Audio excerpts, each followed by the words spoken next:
হরে কৃষ্ণ। জয় গুরুদেব, জয় শ্রীল প্রভুপাদ। সকলকে ধন্যবাদ, প্রণাম। তো আসুন, শ্রী গুরুদেবের কৃপায় আমরা কৃষ্ণ কথায় আসব। আজ শ্রী চৈতন্য চরিতামৃতের একটা গুরুত্বপূর্ণ শ্লোক, যা রাধা কৃষ্ণের মিলিত তনু ভগবান শ্রী চৈতন্য মহাপ্রভু কৃষ্ণদাস কবিরাজ গোস্বামীর লেখনের মধ্য দিয়ে সকল জীব সমাজের কাছে পৌঁছে দিয়েছেন। এই জগতের যে দুই বস্তু, আলো এবং অন্ধকার, কার শরণাপন্ন হলে জীব আলোর জগতে পৌঁছাতে পারবে এবং কার শরণাপন্ন হলে জীব অন্ধকারময় দুঃখের আলয়ে চিরকাল বিরাজ করবেন, সেইটা ভগবান শ্রী চৈতন্য মহাপ্রভু আমাদেরকে বলে দিচ্ছেন। কি বলছেন মহাপ্রভু? না, কৃষ্ণ সূর্য সম, মায়া হয় অন্ধকার। যাহা কৃষ্ণ তাহা নাহি মায়ার অধিকার। কৃষ্ণকে পরমেশ্বর ভগবান, জগতের যা কিছু সমস্ত কিছুই তার থেকে উৎপন্ন। গীতায় ভগবান সেই কথাই ঘোষণা করছেন, অহং সর্বস্ব প্রভব। আমার থেকেই সমস্ত কিছু উৎপন্ন হয়েছে। তাহলে অন্ধকারটাও তারই থেকে উৎপন্ন, কিন্তু তিনি নিজে অন্ধকার নন, তিনি জ্যোতির্ময় পুরুষ। সেই কৃষ্ণের শরণাপন্ন হলে কি হবে? কৃষ্ণের শরণাপন্ন হলে জীব আলোর জগতে পৌঁছাতে পারবে। আলো মানে সত্য, আলো মানে আনন্দ, আলো মানে পরম শান্তি। আর জীব যখনই সেই কৃষ্ণ থেকে দূরে সরে থাকে, তখনই কি হয়? তার এই জগতে অনেক কিছু থাকলেও থাকতে পারে, কিন্তু সে আস্তে আস্তে দুঃখের জগতে তলিয়ে যায়। অন্ধকার মানে সেটাই, যন্ত্রণা। আমরা যেমন অন্ধকার রাস্তা দিয়ে যখন হাঁটি, তখন কি হয়? আমাদের পায়ে কত হোঁচট লাগে। তাহলে এর দ্বারা কি বোঝা যাচ্ছে? অন্ধকার আমাদের যন্ত্রণাই প্রদান করে। আর যখন সূর্যের কিরণে রাস্তা দিয়ে যখন হেঁটে যাই, তখন আমাদের পায়ে আর হোঁচট লাগে না। কেন? না, আলোর ধর্মই এটা, মানুষকে পরম সত্য সম্পর্কে জানিয়ে দেয়। আর পরম সত্য সম্পর্কে জানলে সে আর তার আর হোঁচট খাওয়ার ভয় থাকে না। এইটাই মহাপ্রভু আমাদেরকে বলে দিচ্ছেন। ঈশ্বর পরম কৃষ্ণ সচ্চিদানন্দ বিগ্রহ। সেই পরমেশ্বর ভগবানকে না, ঈশ্বর পরম কৃষ্ণ। কৃষ্ণ এতে চাংশ কলাপুংস কৃষ্ণস্তু ভগবান স্বয়ং। কৃষ্ণই স্বয়ং ভগবান, তার থেকে সমস্ত কিছু উৎপন্ন হয়েছে। তো সেই কৃষ্ণই হলেন প্রকৃতপক্ষে জ্যোতির্ময় পুরুষ। তার শরণাপন্ন হলে অন্ধকার অর্থাৎ মায়া আমাদের গ্রাস করতে পারে না। গীতায় ভগবান শ্রীকৃষ্ণ সেই কথা বলছেন, দৈবী হেষা গুণাময়ী মম মায়া দুরত্যয়া মামে যে প্রপদ্যন্তে মায়া মেতম তরন্তিতে। অর্থাৎ আমার এই মায়া প্রকৃতি, এটা কিরকম? একে অতিক্রম করা যায় না, জীবের পক্ষে অসম্ভব। তাহলে অসম্ভব যখন, তাহলে জীব চিরকাল এই জড়জগতে দুঃখ, কষ্ট, যন্ত্রণা, লাঞ্ছনা, গঞ্জনা ভোগ করবে। এটাই স্বাভাবিক। কৃষ্ণ বলছেন না, মামে যে প্রপদ্যন্তে মায়া মেতম তরন্তিতে। যে আমার শরণাপন্ন হয়, এই শরণাপন্ন লোক দেখিয়ে না, এই শরণাপন্নটা হৃদয় থেকে, হৃদয় দিয়ে, তার জন্য ত্যাগ স্বীকার করতে হয়। এইটাই শরণাপন্ন, শরণাগতি, শরণাপন্নের লক্ষণ। ভগবানের জন্য ভগবান যা কিছু নিষিদ্ধ করেছেন, সেগুলো কষ্টদায়ক হলেও সেগুলো পরিত্যাগ করা উচিত। আর যেগুলো পালন করতে বলেছেন, সেগুলো কষ্টদায়ক হলেও সেগুলো পালন করা উচিত। তাহলে কি হবে? ভগবানের কৃপা পাওয়া যাবে। সেই কৃষ্ণের শরণাপন্ন যদি কেউ হয়, ভগবান বলছেন যে মামে বাজে প্রপদ্যন্তে মায়ামেতাম তরন্তিতে। কেউ যখন আমার শরণাপন্ন হয় তখন কি হয়? সে এই দুরতিক্রমণীয় মায়াকে অতিক্রম করতে পারে। আর কেউ সেটা পারে না, কারো পক্ষে সম্ভব নয়। কৃষ্ণ জ্যোতির্ময় পুরুষ, তাই সে সর্বদা সত্যটাকেই ভক্তের হৃদয়ে জাগরিত করে দেয়।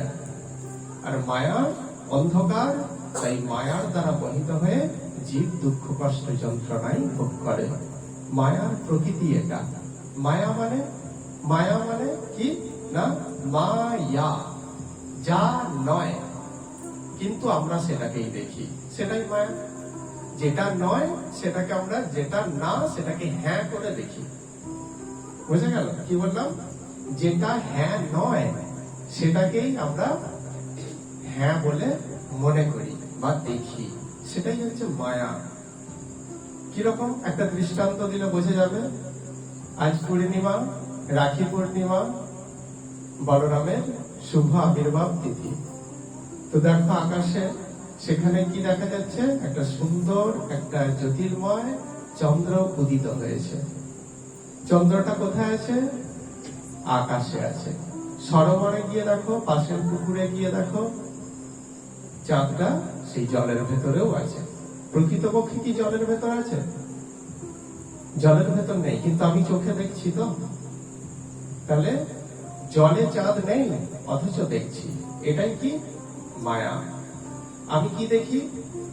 আমি দেখি আমার ভাই, আমার বোন, আমার মা, আমার বাবা, আমার আত্মীয়, আমার বন্ধু, আমার স্বজন।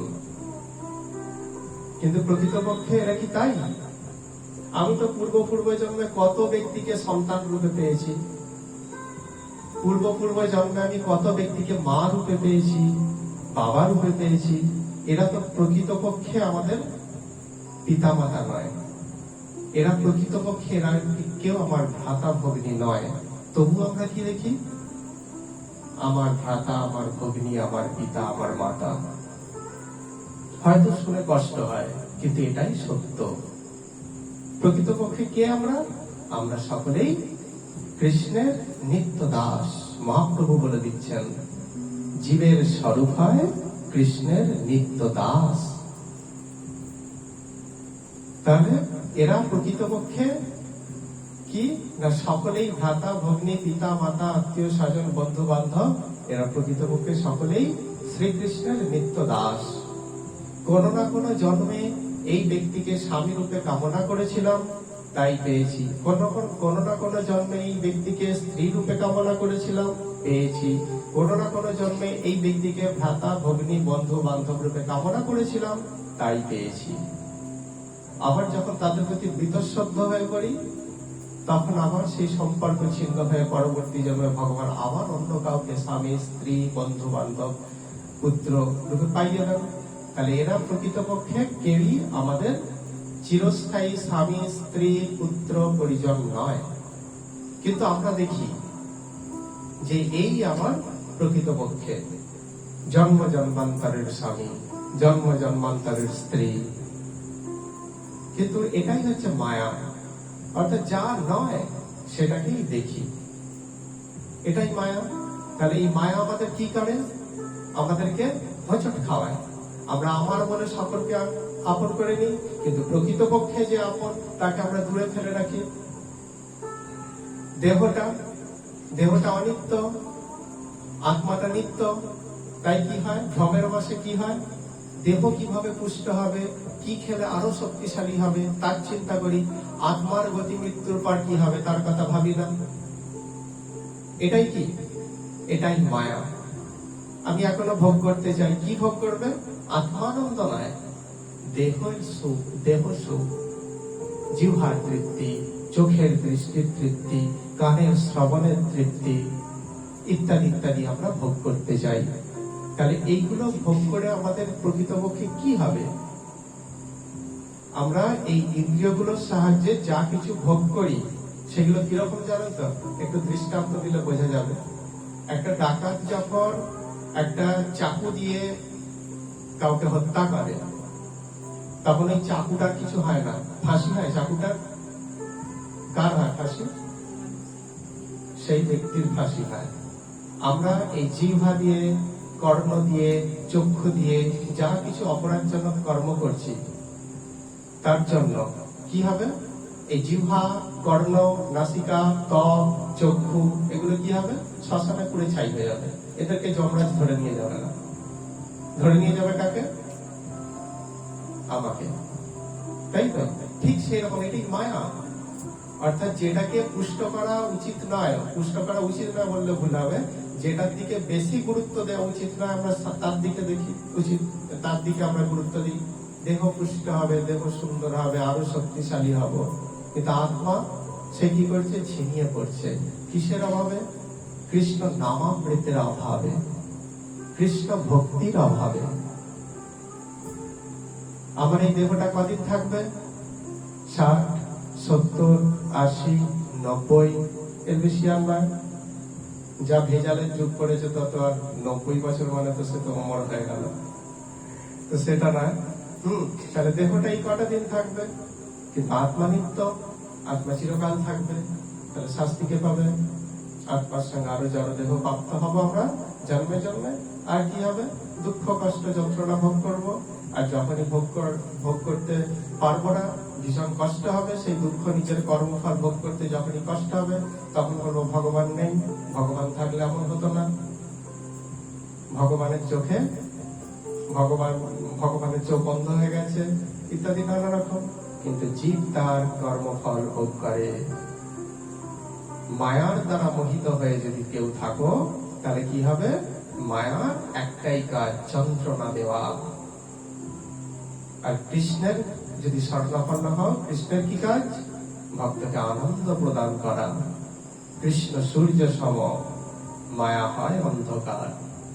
মহাপ্রভু সেই জন্য আমাদেরকে এই কথা বলে দিচ্ছেন। তো মায়ার কাজ কষ্ট দেওয়া, দুঃখ দেওয়া, আর কৃষ্ণের কাজ আনন্দ দেওয়া। তাহলে আমরা কার শরণাপন্ন হব? কৃষ্ণের। উচিত কৃষ্ণ শরণাপন্ন মানে কি? কৃষ্ণ গীতা ভাগবতে যা কিছু নির্দেশ দিয়েছেন সেগুলো পালন করতে কষ্ট হলেও করব, আর যেগুলো নিষিদ্ধ, নিষেধ করেছেন সেগুলো পালন করতে কষ্ট হলেও আমরা পরিত্যাগ করব। এটাই কি?